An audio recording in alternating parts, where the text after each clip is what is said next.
everybody, to the MVP spot. That's right, it's not the captain spot this week. We have brought in FanDuel's own Jim Sonis, works at FanDuel and at numberFire.com, and he is an expert at this FanDuel product, which is obviously the MVP format. Subtle name change to the show today, but I couldn't be more thrilled to have Jim on. I, of course, am your host, Justin Freeman, 6 foot, which is 281 pounds of fantasy knowledge. So you didn't come here to see me talk, you came to hear the experts talk about what they know, single game DFS showdown, and today we're talking FanDuel. We've got the MVP spot up front, and we'll go over all the rules and regs on that and gameplay strategy, and we'll talk about what else we got going on over at FanDuel.com. So without further ado, let's talk to Jim. All right, everyone, as promised, we are joined by Jim Sonis from numberFire and FanDuel. Jim, I'm glad you were able to take a few minutes out of your busy day and come join us. Appreciate you sitting down. Yeah, thank you, Justin. I appreciate that. This is a fun topic. I love single game. It's a lot of fun to play. It's a lot of fun to talk about too, because there's so many different elements tied to it that we don't see with, full roster. So I'm excited to talk about this. How are you doing? Yeah, we're doing really good. And, the name of this show is the captain spot, and we are changing that today. No captain spot here. This is MVP spot. We are focusing on this FanDuel format because there is a lot of really, really great action out there for Showdown players to jump in on these FanDuel slates. And, I think maybe we get started, Jim, by just talk a little bit about how you got to where you are. I know there are a lot of really different paths. I was talking to Kevin Cole just yesterday, and he got into this whole fantasy football thing through a more analytics and data-driven path. And you seem to have like this really broadcasting media journalism type of path. And it's funny, they all kind of lead towards the same space. So what are you doing now, and how did you get there so far? Yeah, my degree is in journalism, and that's what I initially went to school to do, and I did do at school.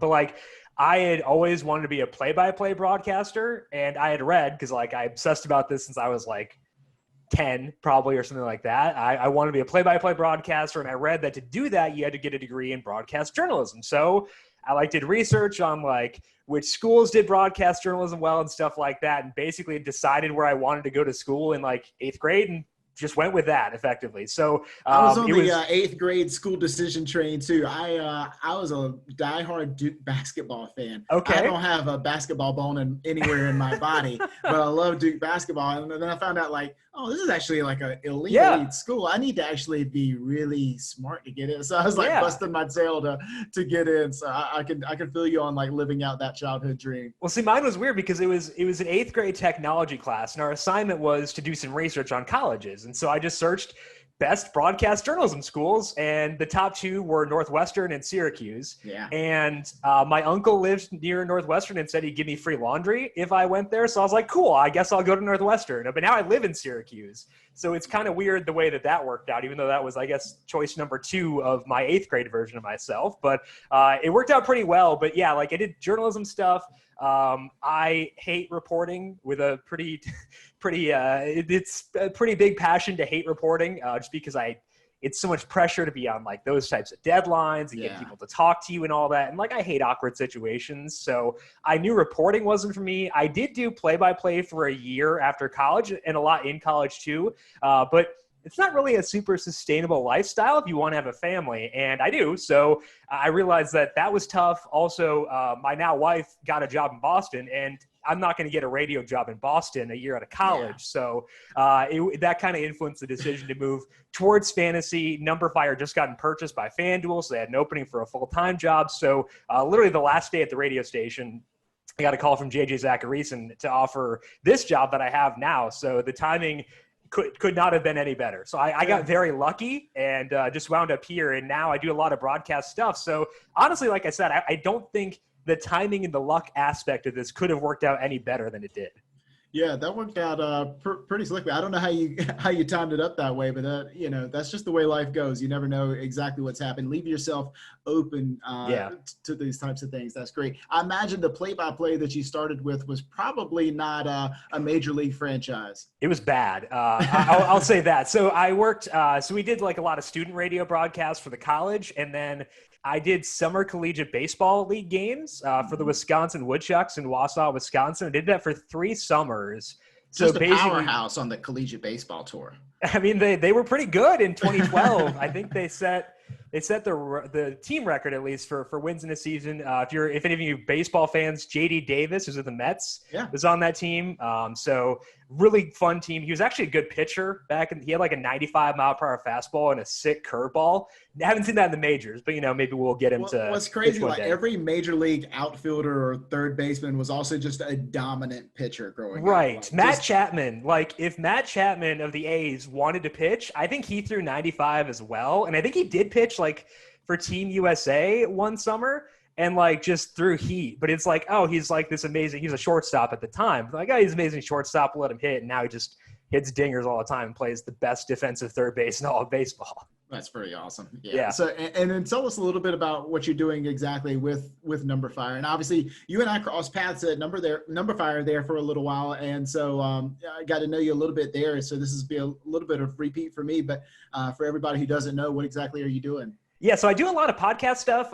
We are doing, I do a daily baseball podcast. That's in the morning. And then we do a Q&A stream, which we just started this year. That's every afternoon at 4 p.m. Eastern. And it's nice because I like being able to, what we're going to be doing today, talking through the process of these things. I find that super interesting, and people can ask me questions. They can realize the stupid reasoning I have behind liking, certain pitchers and stuff like that. So it's been fun to have that transparency, to have those conversations, and hopefully get people to realize why I like the players that I do from a DFS perspective. So a lot of baseball right now, but I also do golf with Brandon Gadula over at numberFire. I do NASCAR. We have another person cover NBA and NHL because I'd be terrible at covering those. But then once football season gets here, it's a pretty heavy football focus. So a lot of different sports, almost all betting and DFS stuff for me, which has been a decent change from when I initially started working at numberFire. But I mean, it's kind of how the times are. And it's been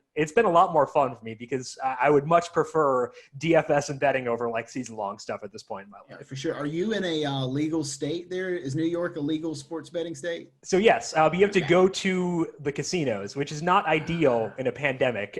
So there was a rumor this week that maybe they might be getting mobile passed at some point, but I know Governor Cuomo has been pretty against it just because I think that he believes it violates Constitution. I don't know enough to say whether or not that's correct. So, but it's still a land-based thing, which is annoying when there is a literal pandemic ravaging the country.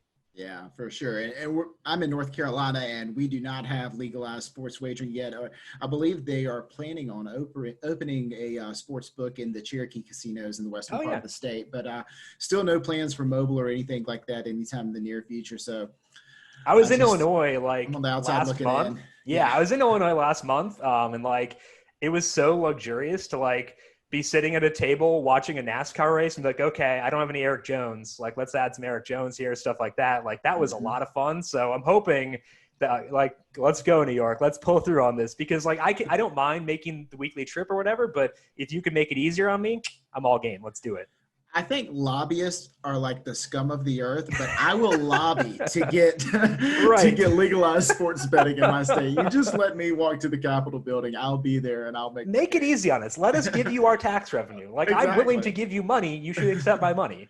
For sure. Well, that's enough about this mess, man. Let's dive right into the showdown. Obviously, we're talking MVP format, which is the FanDuel sort of equivalent of Captain Spot on DraftKings. And there's some obvious major differences. Major differences being 5 roster spots on FanDuel versus the 6 on DraftKings.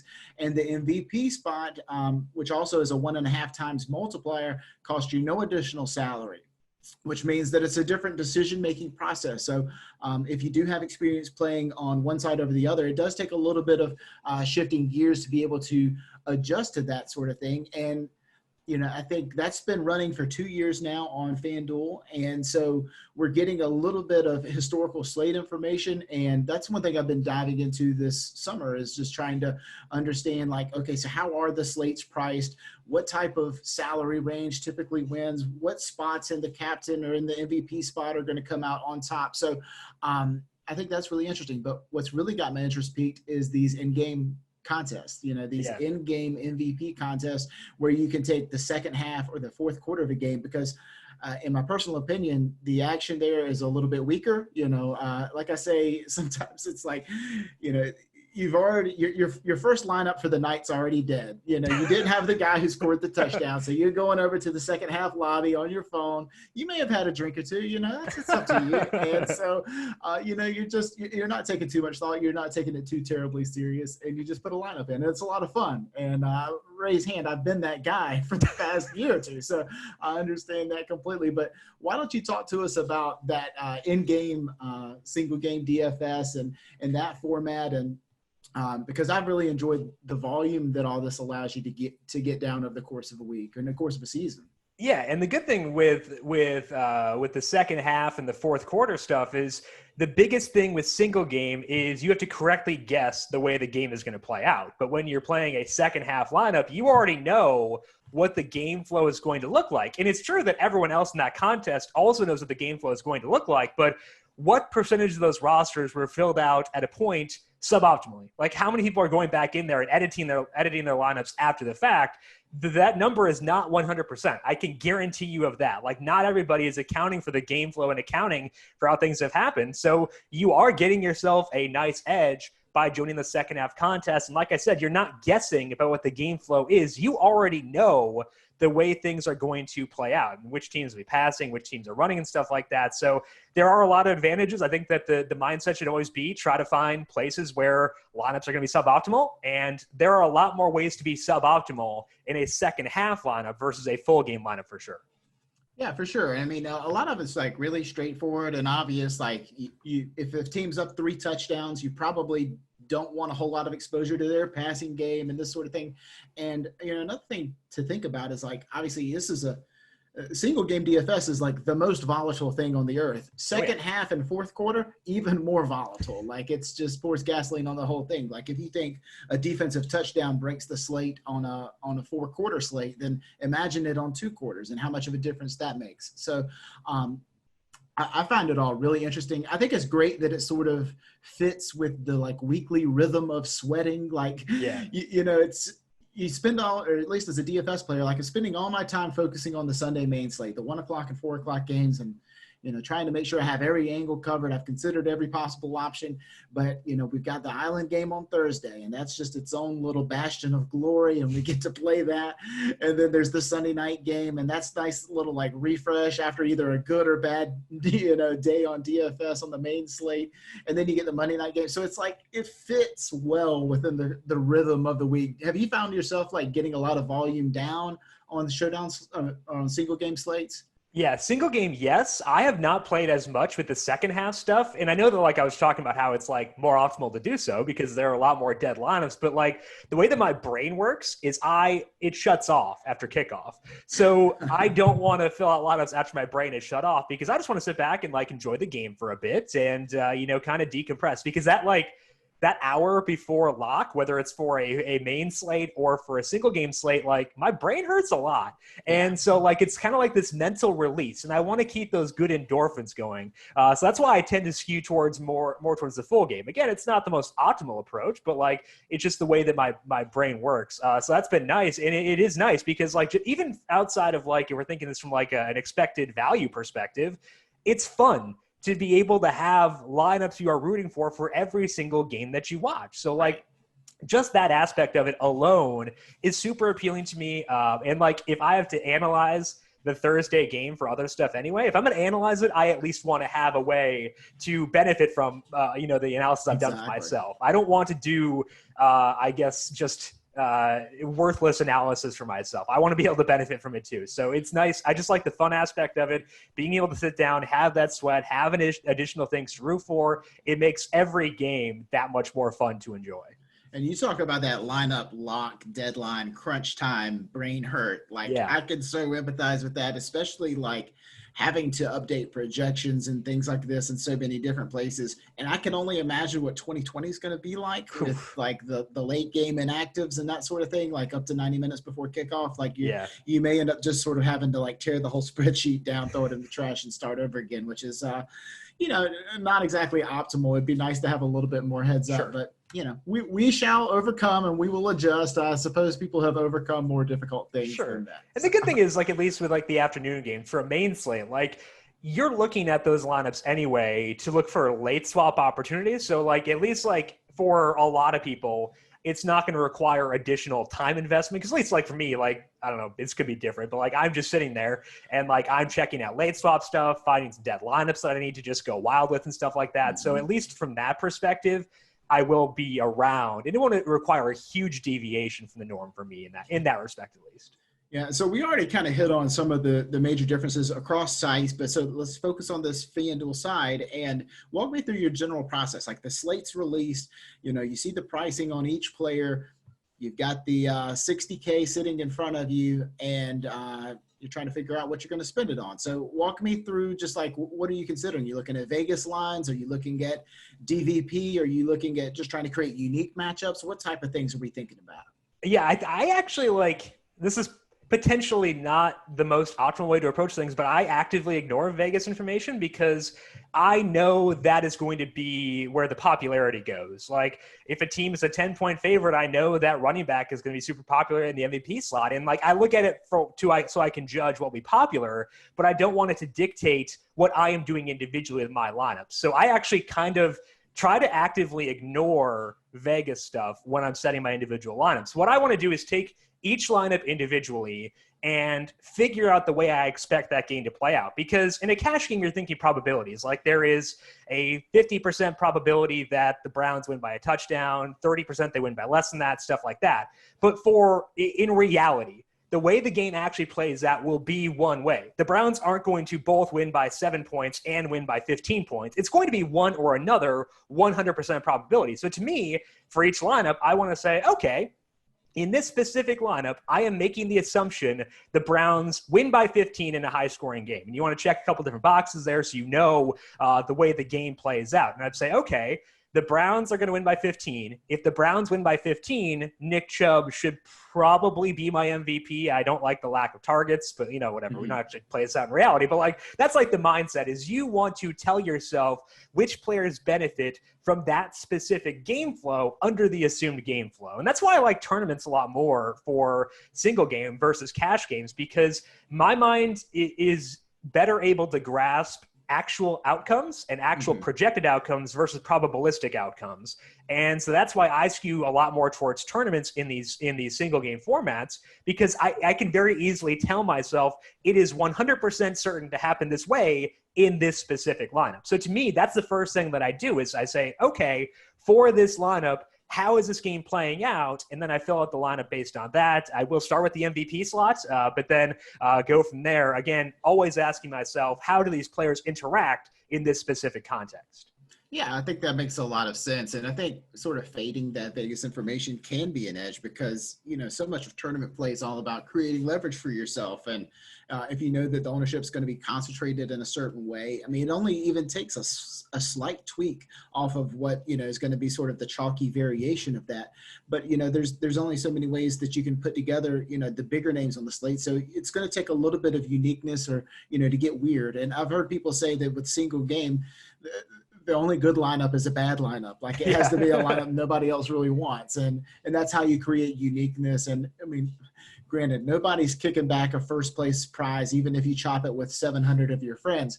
But, right. We would obviously love to have it all to ourselves. Right. So is uniqueness something that you're considering? It has to be, because like your expected or your potential ROI goes down the more popular your lineup is. And you don't the goal is to maximize your potential ROI. So I think you need to do whatever you can to make sure you are being unique, whether that's like, if the chalk lineup is going to have Patrick Mahomes in the MVP, put Travis Kelce there, just make those small tweaks like you were alluding to.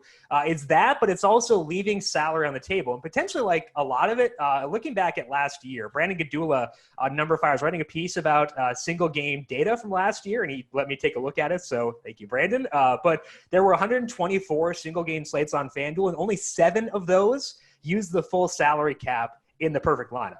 That's huge. So 7 out of 124 used all $60,000. That means that, math, 117 did not use the full salary. And there were like a bunch that were under like $55,000 too. So leaving salary on the table is the easiest way to differentiate your lineups, and you're not going to make it unique most likely, but if it cuts it down to 10 uniques versus, like you said, 700 uniques, that's a big difference in your potential ROI. So finding ways to do that, being different at MVP. If you look at roster rates of the MVPs and perfect lineups, they tend to be under 10%. So trying to find, maybe like you said, bad lineups, I think that's a good way to phrase it. Like that's a good way to phrase it. You want lineups that are not optimal when it comes to tournaments, because the optimal lineups and every combination of them will be taken by someone else. And so I think that making bad lineups, making lineups the way the game is not expected to play out, and leaving salary on the table, using different MVPs,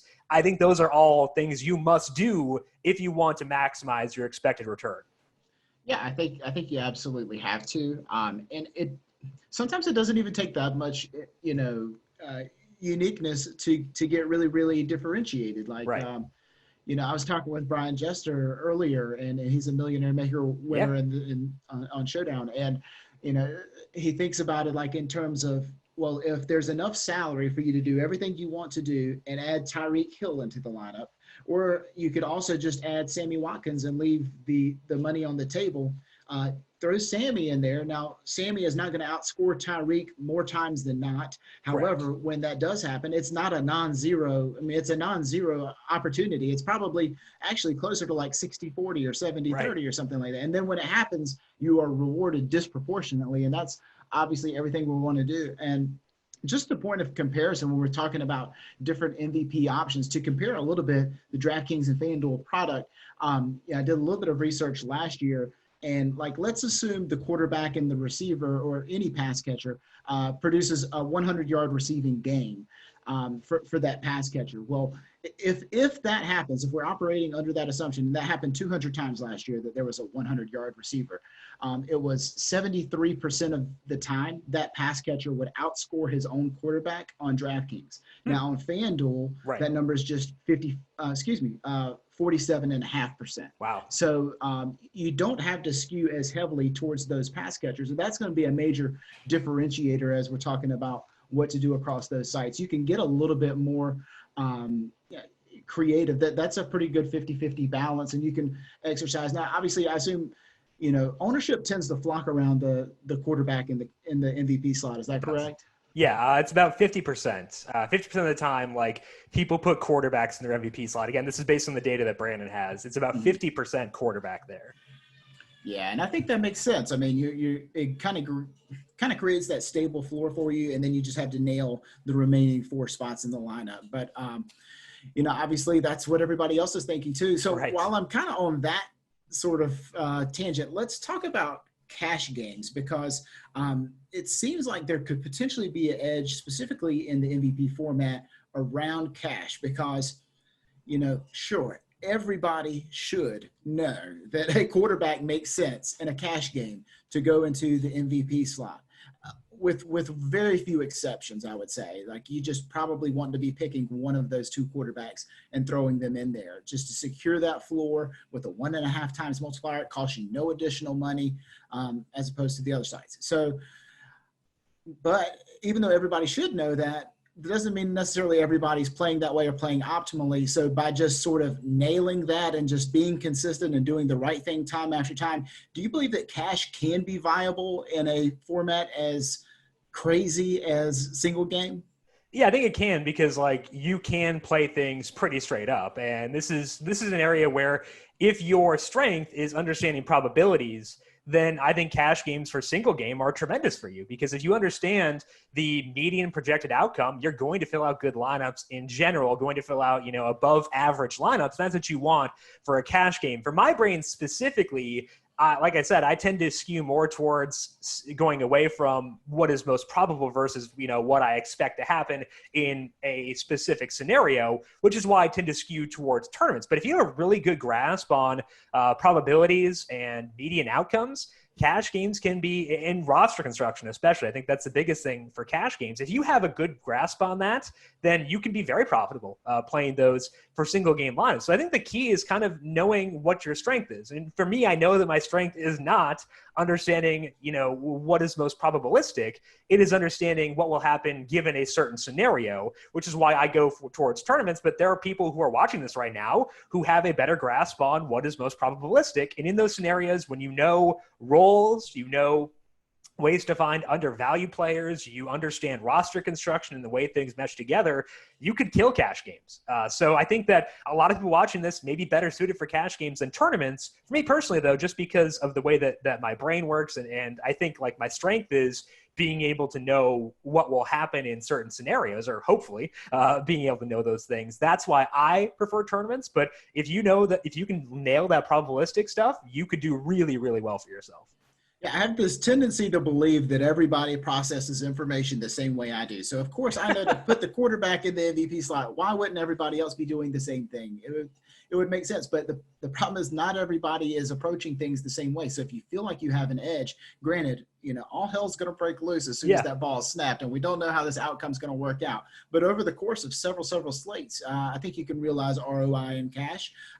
But I think I'll ask a similar ROI question around tournaments. Now, there are only so many slates, especially like, let's just say Sunday main slates. Like there's 17 a year and then, plus the playoffs or whatever. But that's not a lot of time to sort of realize what your expected, ROI is over the course of a season. Showdown or single game slates, we're talking about roughly 130 or so of those in the course of a year. Do you think that a GPP player can sort of expect to make money over the course of a season playing single game DFS? I mean, yeah, it's what you said. It's sample size. Yeah. If your sample size is 17 slates, the odds that, your range of outcomes is just a lot higher. But the more you increase that sample, as long as you are a plus EV player, the more slates you play, the higher the median projected ROI for you. Like if you are plus 8% ROI for your entire career, like that's what your true skill level is. If you play enough slates, you're going to get to 8%. I mean, it would require a lot of slates to get there, but like that's the way things are going to skew. Whereas if you play just 17 slates, you're going to be anywhere between like negative like 50% or, whatever it may be. So I think that increasing the number of slates, as long as it suits your strengths, you're not, like if your ROI is negative on single game slates, then yeah, it's going to be better for you to boot those out and go towards single game slates. And you can find this data by looking at your histories on different sites. So I would recommend, like if you've played enough slates on both, go back and check, track yourself, see what you've done, see if you've evolved over time, seeing if you've gotten better in different formats, because you learn things as you go along. So I'd recommend, like if you have that data, check it out and see where your ROI is best. And if your ROI on single game slates is comparable to what it is on main slates, I would absolutely jack up that volume. So you're giving yourself additional chances to get that ROI to stabilize. The more slates, the better if you're trying to go for stability from an ROI perspective.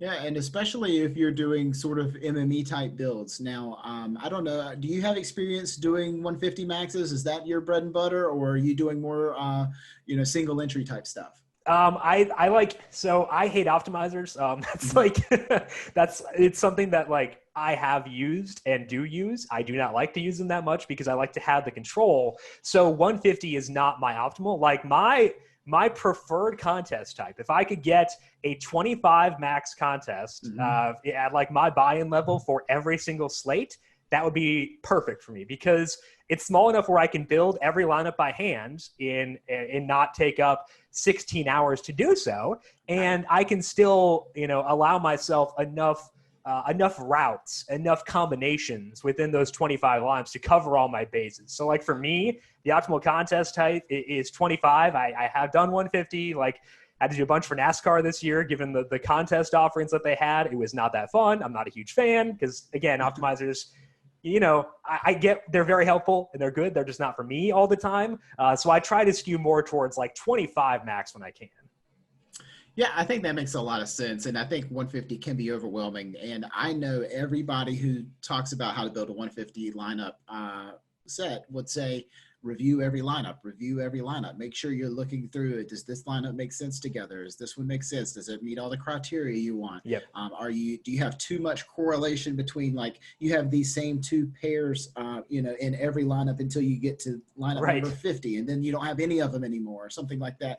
Like, that's also very much easier said than done. Most people do not have the discipline to go into that 150 lineup build that spits out of whatever optimizer site you're using and comb through line by line. So it may make sense to find a little bit smaller contest. And, sort of the downside is that typically the smaller the contest, the smaller the prize pool and that sort of thing. So it just depends on what you're looking to get out of it. But there's a lot of different ways that you can be successful, but know which one fits your skill set. Like, if you feel like you don't have the time to go through the 150, just don't do it. Leave it on the shelf. Do what you feel comfortable with, and find the tournaments that make the most sense for you. Now, when you have like many entries going at the same time, like sometimes I'll do 150 on the Sunday main slate, and I'm so lost. Like, as 1 o'clock kicks off, and inevitably by 1:10, there's, 2 touchdowns on the board. Right. And I'm like, well, I got a little bit of them. I don't know if I've got enough. And well, did I have any of the 2 on the same team? And I'm just like, the whole Sunday afternoon, I'm just sitting there like, man, I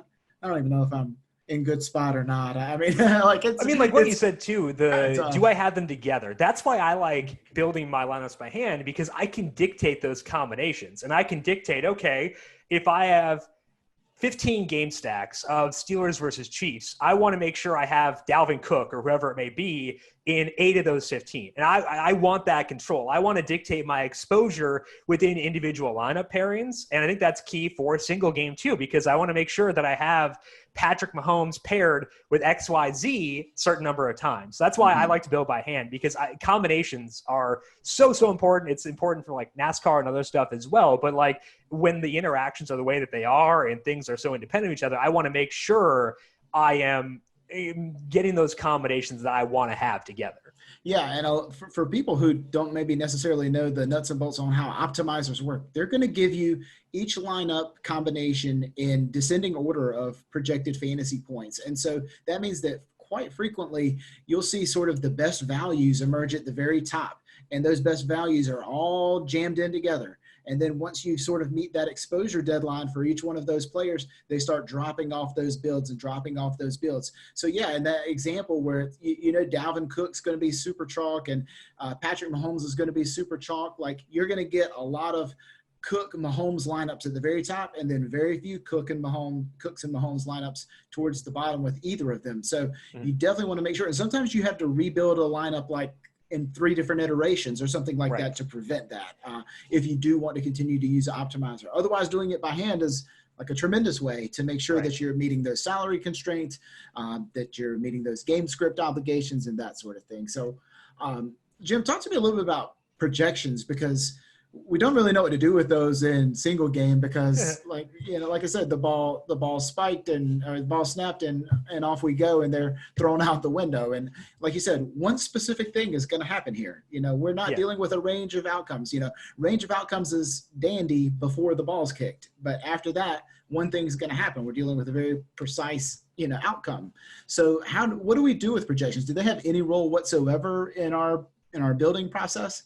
In cash games, yes, because again, you're kind of going towards what is most probabilistic there, and that's important. So if you're playing cash games, I think it makes sense to go with projections. But like you said, projections don't serve as much of a function when it comes to tournament rosters. I think the one way they can be really helpful is if you have projections that illustrate blatantly a range of outcomes. Because if you can see the top end and the low end scores for players, you can better decide which players belong to in your MVP slot. And you can decide, okay, like there's actually a path to Sammy Watkins scoring 20 FanDuel points. That means maybe I do actually want to have 10% or whatever exposure it may be to Sammy Watkins as my MVP. So I think if your projections that you're looking at do show a range of outcomes, it can be helpful when it comes to setting your MVP. But on a broader scale, there are a lot of flaws, because usually when we're looking at projections, we're looking at a median projection, and Nick Chubb having a median projection of 13 does not matter if I assume that the Browns win by 15 points, because his median projection then will probably be, 20 to 25 FanDuel points. If I assume the Browns lose, It could be as low as 7. It's a wide range of outcomes. So I think for cash games, they are very helpful because you want to know what the median projections are and the median expectation for people, find players whose roles may not be encompassed by their salaries and stuff like that. But for tournaments, I think that you can use them if they illustrate the path to a ceiling for a certain player. But I think that if you're building lineups just based on projections for a tournament, you're going to be leaving a lot left to be desired within those specific lineups. Yeah, I think that makes a lot of sense. Like another way to project it would be go ahead and make those assumptions. And, if you were building your own projections, this would be pretty easy. Say like, if Browns win by 14, which is a very real possibility, what do the median projections look like given that, like the if-then analysis? And maybe then the median projections would tell you something. But I think, generally speaking, they're gonna put you in a lot of really dead lineups. You'll have a lot of things that just don't make sense with each other. You'll have pass catchers without their quarterback, or you'll have quarterback without the pass catchers, or you'll have too much exposure to one offense completely, or whatever, but just because they're all valuable. Right. And then another thing is like the projections aren't all created equal. If Nick Chubb's projected for 13 and Dalvin Cook is, let me give me a better example. Tyreek Hill is projected for 13, then those are two very different things. Sure. Like we know that Nick Chubb's probably going to land in a much closer range to that 13, and Tyreek Hill is never going to land on 13. He's going to be at 6, or he's going to be at 26 or something like that. So just an important distinction to make there for sure. Now, as you're looking into 2020, obviously you're evaluating your process from last year, you're looking at your results. What mistakes did you see that you were making? Anything that you want to clean up heading into this year? Yeah, I think early in the season, I was not willing enough to build bad lineups. And again, I like the way you put that earlier. I was not willing enough to do that. Not willing to build lineups based around low likelihood outcomes, because the NFL is weird. It's wild. Anything can happen on any given day, and we need to account for that. Like, I know, like, let's say there was a Jets game against the Browns after Sam Darnold got mono. When Trevor Siemian was starting, there was like a 10% chance on that day that the Jets win that game in a landslide. They did not because he got hurt. But like there was a chance that the Jets won that game. I needed to be more willing. This didn't happen. This didn't work for that specific one, but like I needed to be more willing to build lineups around those outlier-ish potentials. And because when you do that, like we were talking about being unique before, if everyone is assuming the Browns win in a landslide and you are assuming the exact opposite, you're cutting down the potential overlap in your lineups with everyone else. Not just within individual players, but you want to cut down the number of duplicated lineups within that contest. It also allows you to potentially get up closer to that salary cap. You don't need to be as suboptimal from an expected value perspective within an individual lineup if you are making a more wild assumption. So that was something that I think I got better at as the season went along, making lineups around things that I didn't expect to happen, because we're wrong a lot when it comes to trying to prognosticate what's going to happen in the NFL, and we have to account for that. So I think that was something that I got better at as the season went along, but especially early in 2020 where we have no preseason, we have no data on what the usage for the rookies is going to look like. We need to embrace the variance and embrace the fact that we don't know anything and make sure we're building lineups that look bad. And hopefully you have lineups that finish very poorly on single game slates, because that says you were thinking about things in the proper manner. Obviously you want some on the top end too, but if you have bad lineups that have like low end finishes, that's probably a good sign that you were thinking about things correctly, trying to be different and accounting for the different ways a game can play out. Hey, nobody has more bubbles at the bottom of the lineup than I do. So we're in good shape. My process is spot on. I just know. See, exactly. Like that could be your pick-me-up. When you see like those bad lineups, good process, man. I nailed this one. Hey, I'm just one slate away. This is the one. No, I like that. But and I think you're right. And I think it deepens the valleys of that lose, like, because you're going to lose a lot. Like more times than not, you're going to lose. And a lot of people just really aren't comfortable with that. I'm not all that comfortable with it, and I get it. But, like, just know that those valleys get a little bit deeper when you take that. And the mountain peaks get 10 times stronger when you're doing it that way. So you're going to realize that expectation over a period of time. Make sure you're playing within your limits and understand how to manage your bankroll and that sort of thing. So speaking of limits, somebody comes in with $100. They're a first-time FanDuel depositor. They're wanting to get in some Showdown, some single game stuff. Where do you tell them to go looking? What type of contest should they be looking in? What type of advice should they be considering in general? Yeah, I think if you have $100, your goal should be to find like the lowest max entries that you can find. Like you don't want to be in the 150 max, because if you put 3 lineups in a $3 contest where it's $150,000 and like 50,000 to first place, you're not gonna cover all those outcomes. So I think that what you're looking for, if you have a lower bankroll and trying to work your way in, is look for the lower entry contests. Like if you can find a 3 max contest, I don't know if these exist, like 3 max $3, and you can put $9 on a slate, that's a pretty good way to play things, because you are getting up against that max. You want to be able to hit that max. You want to play some single entry contests as well. You're going to have some slates where you lose. If it's a $10 single entry, you're going to have lineups where you're done by the end of the first quarter. But you want to make sure you don't have 3 lineups when everyone else has 150. We see all the time people win millionaire makers with 1 lineup, with a single dart. Like that does happen for sure, and that can totally happen for you too. But if you're trying to build that bankroll from $100 and go up, you want to make sure you're going into limited entry contests, or you can play. They're like the 25-cent ones I was talking about before. They have a nickel contest on FanDuel for the first game of the year. It's 5 cents to enter, 150 max. That's $7.50. You can max enter if you want to try the 150. Give it a shot. I mean, it's not fun to cash a lineup for 10 cents. But I think that it does make sense. Better than losing 5 cents. Though. That's right. Absolutely. I will take that for sure. And if you do that with every lineup, you're doing great. But I think that's the way I'd look for it, is try to find contests that are either single entry or low entry, so you're not putting up 3 when everyone else has 150. Yeah, and I think total contest size is another big one too. Like, the odds of winning any of these 100,000 player buy-ins is just so astronomically small. But the odds of like taking down a nice prize in a 100-player contest is reasonable. Like you can do that. That's within your range of outcomes in a very real way. So, find some things that aren't so top heavy, and that'll help your bankroll go a lot farther. I think the other thing too with that is like, you are taking away the number of duplicated lineups the smaller your contest gets. That's a big thing as well that we were talking about before. And play it a little bit more straightforward. You don't have to get so crazy. For sure. Absolutely. Now, Jim, you also have a sports betting background. We talked about that a little bit, but I think it's interesting as sports betting is rising in the United States since legalization, and it seems to be, not quite a concentric circle with DFS, but there's a lot of overlap, and FanDuel's been right at the front of that. FanDuel Sportsbook, I don't know if it's the largest sportsbook in the country, but I know it's up there for sure. But, I've always enjoyed more of the gameplay aspect of DFS as opposed to like the binary outcome that is a sports wager. Like, how have you found that in your own life, in your own playing? Do you get as much enjoyment out of like, taking the over on Cowboys Eagles as you do like building a single game lineup?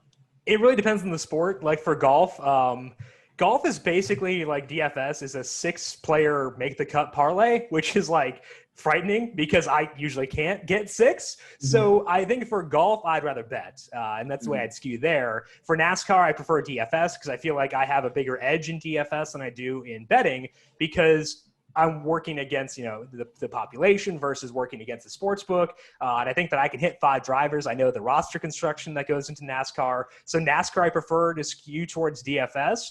For NFL, it's interesting because I feel like I have a lot of success with betting individual team totals. And so I do like to do that. And I get a lot of enjoyment out of that. But that also translates to DFS. There's overlap with that. Like if you think that Vegas is too low on a certain team, you can just load up on them in DFS as well. So there's actually a weird amount of overlap when it comes to the NFL. It comes from like betting like a games over as well. Same sort of thing.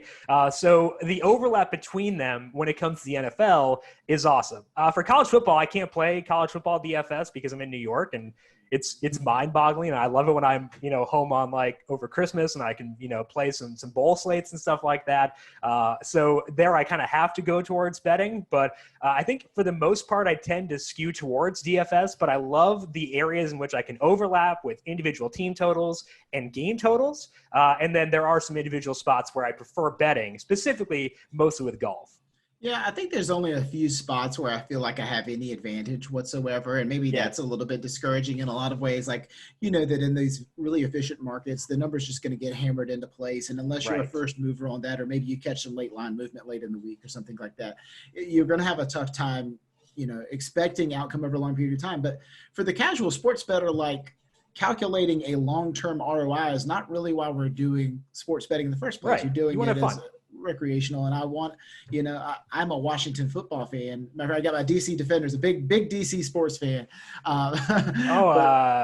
Tyree Jackson. Tyree Jackson. Okay, Cardale good. Jones. Yeah, man. We no. Team Tyree all the way here. Yeah, I'm a big Buffalo Bulls Tyree Jackson guy. So I remember him was like 6'7", 265 or something like that. He's better Josh Allen. That is the true comp for Tyree Jackson. I was gonna say the broke man's Cam Newton or something like that. Yeah, exactly. The broke man's Cam Newton, the rich man's Josh Allen. I'll go that way. That was a great compromise. But yeah, it's funny. Like I love the XFL. I don't know if you watched it very much, but I have a ticket that's here because I've been waiting to cash it because I don't want to go to the casino during a pandemic, and it was the week that things shut down. I was at a bachelor party in Orlando, so I didn't get to cash it that weekend. Mm-hmm. It's still sitting here waiting to be cashed, and I can't cash it because I don't want it. They're What's open the bet? It was, let me check. It might have been DC. Okay, let's see here. Oh, it's a Byung Hanan Masters ticket. That's dead. Oh. That can't be good. Okay. Digging through the old bet slips and it was the Los Angeles Wildcats, the spread against Tampa Bay. Mm-hmm. I think that must have been the last weekend. So the Wildcats over the Vipers, because I was just mad the Vipers were suddenly playing good football after Aaron Murray got benched. I think it was a tilt bet there. Taylor Cornelius versus Josh Johnson, man. What could be better than that? Mid-season form, I'm ready to grind some XFL, man. Next year I'll be back. You can do your Big Ten college football DFS lineups and your XFL lineups in the same weekend. What could be better than that? Yeah, that'd be pretty sick. Do you do much college football? I try to when I'm out of New York State, I try to do college football DFS because college football DFS is a total blast. For betting, the issue that I have is that lines move so much, and I can't, when we're talking about legal stuff, I can't get to the casino in time to get it before the lines move. So if I were to go hard at college football, I'd be getting bad lines. So I tend to go less hard at college football. But hey, I mean, if they're going to be having Big Ten football in February and March, we might have to change things then. Yeah, and to me, the player pool is scary big. I don't know all the guys. Yeah, I haven't spent that much time in digging into that. I know a few of the top names, but if you're a spreadsheet guy, you could probably do pretty well, I imagine, in college. Yeah, football. Brandon Gadula and I share spreadsheets for college football stuff for when I can do it. And remember Drew Lock, whatever bowl game he was in, went just bananas a couple years ago. I think it was him and Travion Williams, who's on the Bengals now. This is the Shane Falco Sugar Bowl game. Yeah. I think Drew Lock had a rushing touchdown in that game, and I have adored him ever since, much to my dismay, because he's had some weird moments, and I'm where do I sit now that he's kind of popular? Can I still be in on Drew Lock, or is he too good now? So it's it's hard to decide. I have to try to divorce myself from the good sentiments around these players. Lynn Bowden is another one in his bowl game when he was playing quarterback, went just bananas because he was a do-it-all guy. That was awesome. It's so tough to divorce yourself from college game review, or just if you just so happen to turn on the Western Michigan versus Toledo match, and you saw some receiver go ham, and now he's drafted in the 6th round, and you're like, that's the guy, man. That's him. The guy. I saw him on Tuesday Night in Action. Yeah.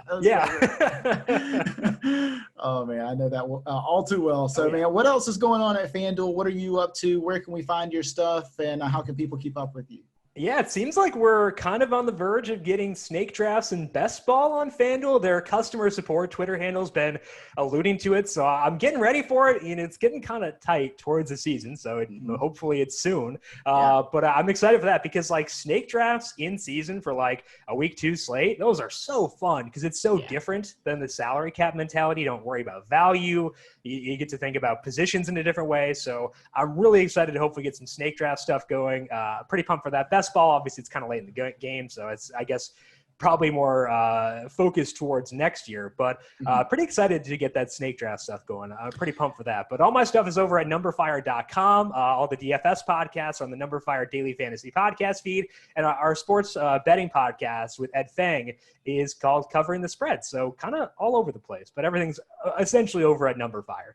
Hey, to be busy is to be good, man. I really appreciate you joining us, Jim. And thanks once again. Thank you, Justin. I appreciate the time, and good luck to you this season. See you, bud. That was a pleasure talking to Jim, man. I really enjoyed that. Thanks again, Jim Sonis over at numberfire.com and FanDuel. Really appreciate him joining us. Obviously, want to tell you guys once again to go check us out. I'm going to say this every time. Go to captainspot.com. That's cptspot.com to find out everything we've got going on. We've got some exclusive offers. I've got a good little deal on an ebook that I got coming out here towards the end of the month. Really, really excited about. You can go ahead and get your pre-order on there now. You can also get it for free with any subscription of 3 months or more over at numberball.com. I've got a code for you there as well. So giving away all kinds of goodies, guys. Go make sure you're checking it out. Make sure you're subscribed at YouTube. Give us a thumbs up. Make sure you're subscribed wherever you're getting your podcast. Give us the 5 stars. Write a review, guys. I would really appreciate that. Let me take a second, pause. I would really appreciate it if you gave me that rating and review. It would mean so much. So please, once you get done listening here today, go give us that review. I would really, really appreciate it. So without anybody else to talk to, man, I'm just going to head on out of here. Good talking to you, and we'll see you again here very soon.